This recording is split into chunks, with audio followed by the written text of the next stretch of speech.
বিসমিল্লাহির রহিম। উপস্থিত সবাই আসসালামু আলাইকুম। সময় খুব স্বল্প। এটা কতটা গাদ্দারি হইতে পারে, আমরা আবু সাইদকে এখনো সম্মানিত করতে পারি নাই, অসীমকে সম্মানিত করতে পারি নাই, মুগ্ধকে সম্মানিত করতে পারি নাই। এদের রক্তের উপর দিয়ে আজকে এই সরকার, আবার এদের গুণগানও গাচ্ছেন কিছু সুশীল। আমি জানি না ওনারা এই বিপ্লবের শক্তিটা ধারণ করতে পারেন নাই, তাই এক একজন এক এক কথা এক একবার বলেন। শ্রীলঙ্কা থেকে বলেন উনি সব পরিচালনা করছেন, আরেকজন বলেন আমেরিকার রাষ্ট্রদূত উনি নাকি পরিচালনা করছেন। আমি নিজ চোখে দেখছি এটা সব ছাত্রদের, আর মূল পরিকল্পনাকারী ছিলেন মহান আল্লাহ তাআলা। এটা একটা বিশাল বিজয়, পৃথিবীর ইতিহাসে মানে বিরল।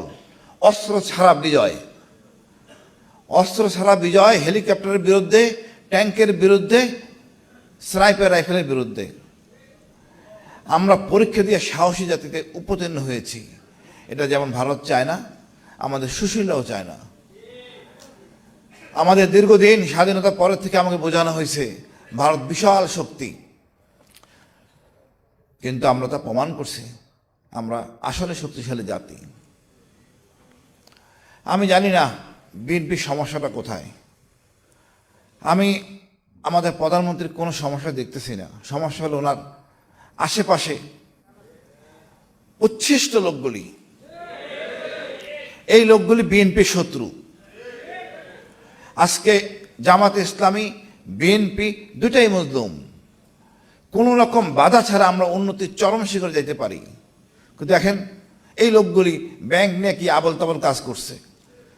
এরা ছিল ঋণ খেলাপি, বানাইছে ঋণগ্রস্ত, মানে জাকাতের টাকা তারা দেন, ঋণগ্রস্তকে তো জাকাতের টাকা একটা ফয়সালা আছে, সেটা এইটাও খাবে। লজ্জা লাগে না? কার টাকা খাচ্ছে? সাধারণ জনগণের টাকা। ৭১ বলেন, এই ২৪ বলেন, আমজনতা আমরা সবাই মাঠে ছিলাম, আর উপভোগ করতেছেন এই উচ্ছিষ্ট লোকগুলি, যারা কোনো অবদান আছে বলে মনে করি না। আমার আস্থা তারেক জিয়ার প্রতি। উনি একটা গর্বিত পিতার সন্তান, গর্বিত মায়ের সন্তান। ওনার স্ত্রী একজন গর্ভবতী সেনা নৌবাহিনীর প্রধানের সন্তান। আমি ওনাদের কাছে অনেক প্রত্যাশা, ইনশাল্লাহ কাঙ্ক্ষিত লক্ষ্যে পৌঁছবো। বাট উচ্ছিষ্টকে সরান। এরা আবল তাবল বলতেছে। এই শিক্ষামন্ত্রী, ওনার ছেলে মেয়ে বিদেশে, কি আবল তাবল বলে আমি জানি না। একটা নারীর যদি কোমর পর্যন্ত ভিজে যায়, সে পরীক্ষা দেয় কিভাবে?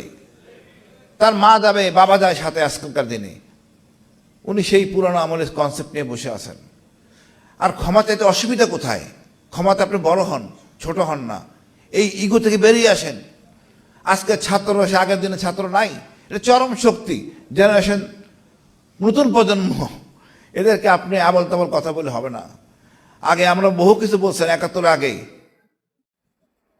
আমরা বিশ্বাস করতাম নেতারা মিথ্যা বলে না। আমরা এতদিনে দেখছি আপনার সব মিথ্যাবাদী, সব বাটপার, সব ভারতের তোষক, মানে ভারত প্রেমে আসক্ত।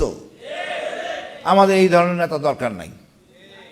আপনারা আমাদের টাকায় চিকিৎসা নেন বিদেশে, আর জনগণ চিকিৎসা পায় না। আপনাদের কাছে কি বলবো? আপনারা যদি সোজা না হন, এই বিপ্লব কিন্তু থেমে যায়নি। এটা অসমর্থ বিপ্লব। আওয়ামী লীগের অনেক শক্তি ছিল, সকল বাহিনী তার বাপের সম্পত্তি ছিল, কিন্তু আপনি কিন্তু সেটা করতে পারবেন না। পুলিশ, সেনাবাহিনী, আমাদের গোয়েন্দা, এটা জনগণের, দেশের, আপনার না। আপনি সে আগের চেতনায় আছেন, সেটা হবে না। এখন র্যাব আপনার কথা শুনবে না, ডিজিএফআই আপনার কথা শুনবে না। জনগণের সাথে তারা থাকবে। সুতরাং কথা ঠিক মতো বলেন, নাহলে কিন্তু অবস্থা খারাপ হবে। আওয়ামী লীগ ভারতে চলে গেছে বা যাইতে দেওয়া হয়েছে, আপনি কিন্তু যাইতে পারবেন না। আপনার পূর্বে হলো আপনি আরাকান, এরা মগ জাতি, আপনি বেশ সুবিধা করতে পারবেন না, বিপদে পড়বেন।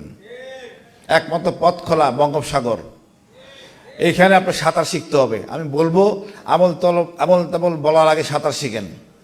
কতটুকু সাঁতরাতে পারবেন আপনি ভালো জানেন। এই জনগণ আপনার দায়িত্ব দেবে না। সর্বোপরি বলবো এক কথা, আবু সাইদ এদেরকে আমরা ধারণ করতে হবে। এরা আমাদের গর্বের। এরা আমাদের এমন একটা দর্শন দিছে, এটা নিয়ে আমাদের রিসার্চ করার অনেক সময় আছে। এই বিপ্লবটাকে যদি এখন গবেষণা না করেন, আমরা কাঙ্ক্ষিত লক্ষ্যে পৌঁছবো না। পুস্তকে থাকবে, মাদ্রাসা সিলেবাসে বিপ্লব থাকতে হবে। সরকারকে বলবো, আপনি কৃপণ হয়েন না, আবু সাঈদ মুক্তিযোদ্ধার বীরশ্রেষ্ঠ খেতাবে সম্মানিত করেন, এই জাতি ধারণ করবে। আপনি জনগণের কাতারে আসেন, জনগণকে ভালোবাসেন, শর্টকাট করতে যাবেন না, আপনার বিপদ হবে। আমি মনে করি ভারত প্রেম ভুলে সোজা কোমর হয়ে দাঁড়ান, সেই পথে আমরা হাঁটছি, আমাদের প্রধানমন্ত্রী হাঁটছেন, আমি খুব সাধুবাদ জানাই।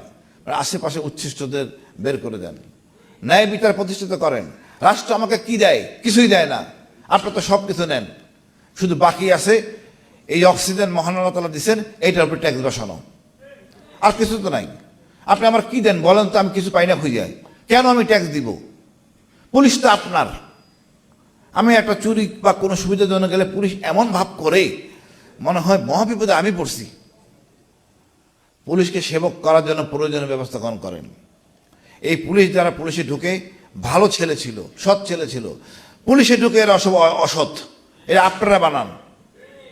ঢোকার সময় চাঁদান টাকা নেন, তারপরে তাকে এমন কাজ দেন যাতে সে বাধ্য হয় চুরি চামারি করতে। তা আমাদেরকে আর অসৎ বানাবেন না, আপনারা অসৎ অসৎ থাকেন, আমাদেরকে ঝামেলা জড়াবেন না। আমরা ন্যায় ইনসাফের মধ্যে থাকতে চাই। আমরা রাষ্ট্রের কাছে একটাই চাই, ইনসাফ আর ভারতের আধিপত্য মুক্ত বাংলাদেশ।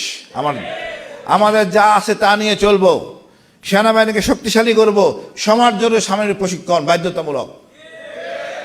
রাজনীতিবিদরা অনেক কিছু জানেন না, কোনো একাডেমি নাই। আমাদের অনেক পড়াশোনা আছে, সবার আছে, একমাত্র রাজনীতিবিদদের নাই।